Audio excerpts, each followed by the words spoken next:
soy Tomás Moreno, ya llevo bastantes años haciendo talleres en la Biblioteca Nacional. Antes daba poesía y luego me cambié y llevo ya un par de años dando talleres de narrativa, pero narrativa breve, es decir, en general también trabajamos teóricamente todo lo que es la narrativa, pero después nos vamos centrando en lo breve, en el poder de lo breve. Es decir, lo breve es que requiere el poder de síntesis, de decir con pocas palabras muchas cosas, tramas a veces complicadas, con personajes complejos, y a lo mejor lo decimos en 4 líneas. Es decir, buscarle a las palabras el valor que tiene cada una de ellas. Una palabra marca muchísimo, o la ausencia de una palabra. El que no esté es donde está el valor de la... por tanto, se quedan un poquito alucinados cuando escriben el principio. Aquí tengo una compañera que se llama Amparo, que me escribe un texto el primer día, me hace 4 páginas, y yo le digo, Amparo, vamos a ver, ¿qué es lo que me quieres contar?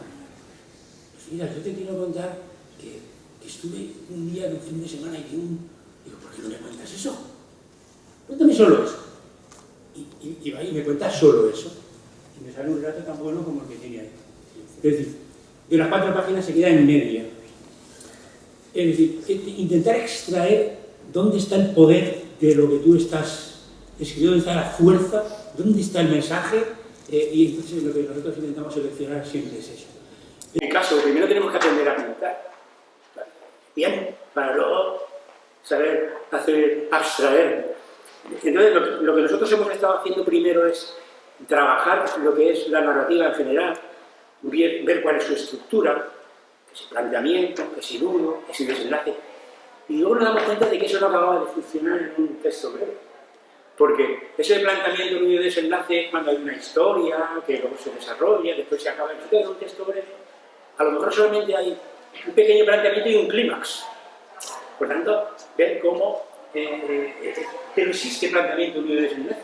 Lo que pasa es que son de otra manera. De otra manera. Siempre tiene que haber un planteamiento, siempre tienen que pasar cosas y tiene que haber un final.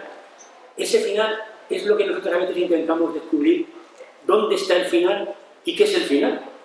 Si resulta que la vida siempre sigue. Yo sigo, hablo, ahora mismo aquí soltándose el rollito este, y si el rollito mío dura 10 minutos, dura 10 minutos. ¿Y si dura 2? ¿Y si dura 27? ¿Y si yo estoy aquí como Castro, que se estaba 10 horas ahí? Y resulta que la vida sigue. Por tanto, el texto, ¿cuándo acaba? Cuando a mí me da la gana. Punto. Es decir, porque siempre podría haber contado otra cosa. Por tanto, he de buscar siempre a ver qué es el final. ¿Y el principio? ¿Qué es el principio?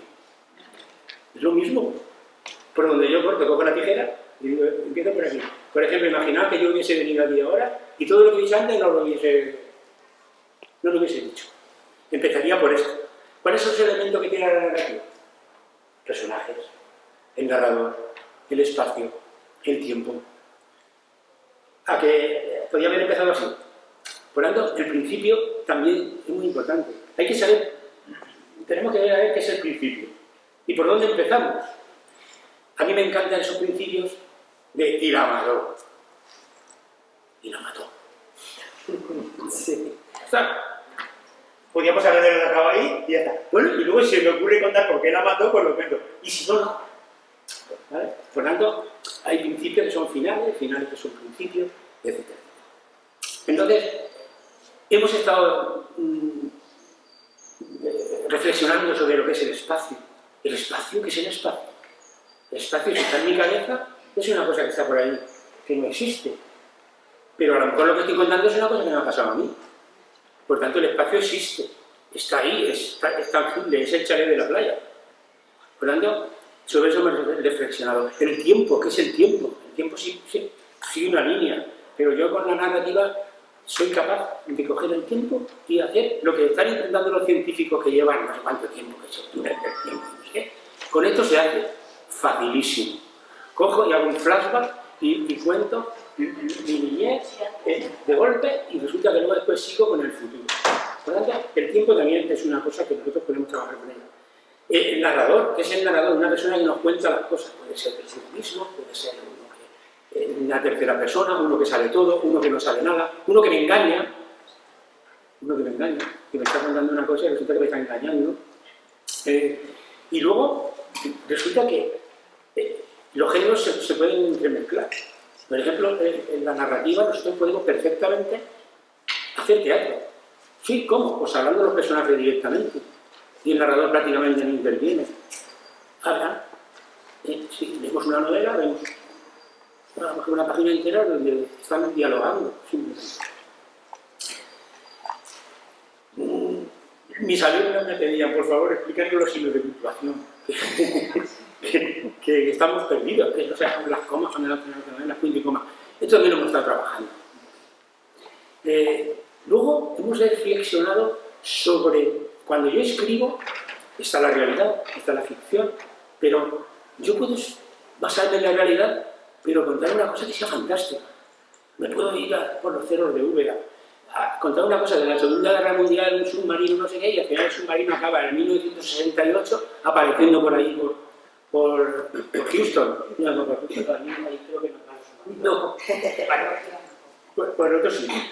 Bueno, entonces, es decir, yo puedo basarme en la realidad o puedo basarme en la ficción, y lo que me baso en la ficción resulta que un hecho ficticio, que yo me lo estoy inventando, resulta que es realista, que podría haber pasado. No ha pasado porque me lo he inventado yo, pero podría haber pasado. Estoy contando una cosa. O puedo contar la batalla de Trafalgar y ya está, y la cuento. Y es historia, y hago una novela. Por lo tanto, y luego vemos que hay también la narrativa. Resulta que hay géneros por ahí, como por ejemplo la poesía épica, hay otros géneros que no son narrativa, pero como el ensayo, por ejemplo, que también me puedo meter en lo literario, si quiero. Por lo tanto, todo esto hemos reflexionado sobre ello. ¿Y cómo lo hemos hecho?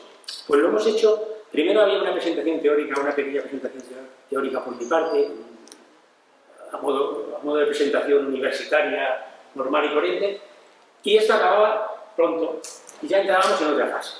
Pues hacíamos juegos, los alumnos escribían relatos sobre lo que hemos ido trabajando cada día, que es lo que van a hacer hoy. Después, cada día leíamos un texto o varios textos de autores reconocidos y los comentábamos para ir sacando ahí las cosas que...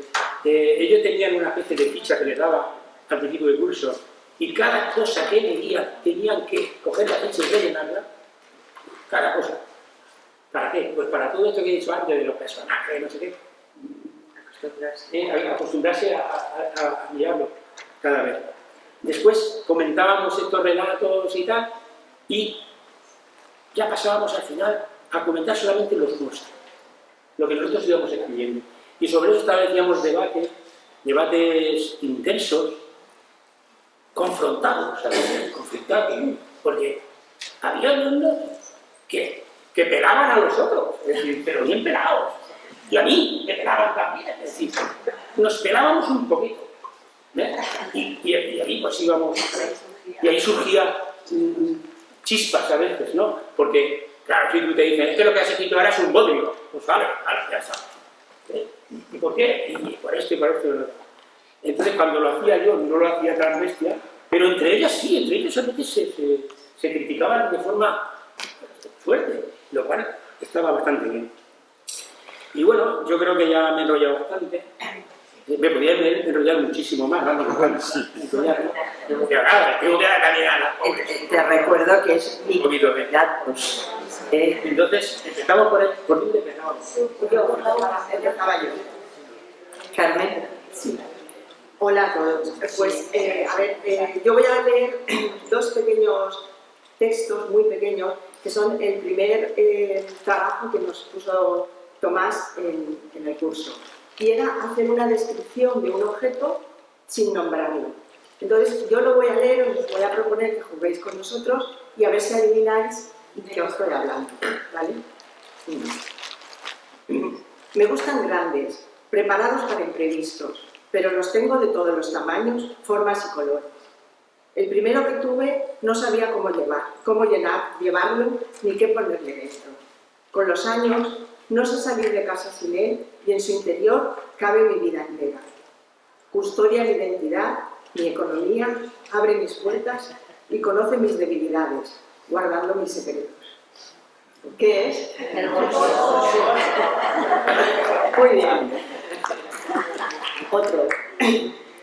Son solo una, pero nos referimos a ellas en plural y las guardamos en cofres seguros, siempre disponibles en bolsos y bolsillos, incluso colgando de nuestro cuello. Imprescindibles para unos, para otros, simple símbolo de coquetería bajo el sol. Imponen su presencia con los años y nos descubren los detalles del mundo. Pues ya está. Esto era uno de los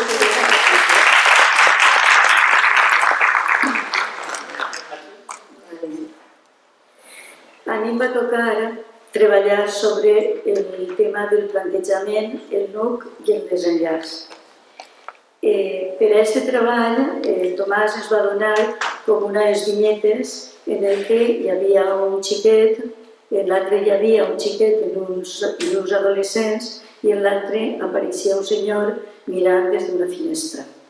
Aleshores, cada un va elaborar el tema. Jo vaig fer aquesta coseta que n'hi ha set. Els dibuixos va fer la intel·ligència artificial. És a dir, li va dir a la intel·ligència artificial que hiciera uns dibuixos per fer este treball i me va fer 3 dibuixos. Qué peligroso. I aquests dibuixos que va fer curiós.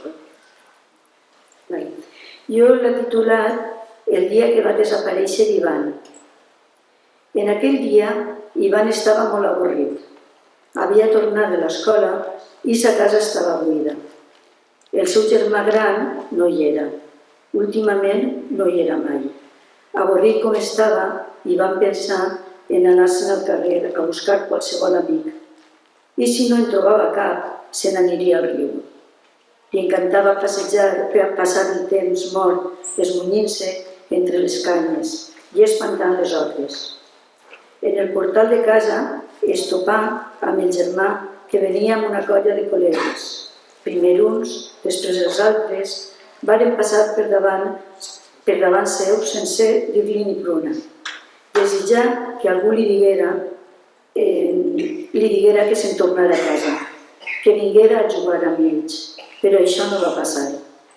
Decebut pel poc cas que li havien fet, els alçà la mà com a comàriament i isqué al carrer. Des de la finca d'enfront, guaitant per la finestra, un home malèvol, de cabells rals i greixosos, contemplava les entrades i eixides d'aquell portal i va decidir que havia arribat l'hora.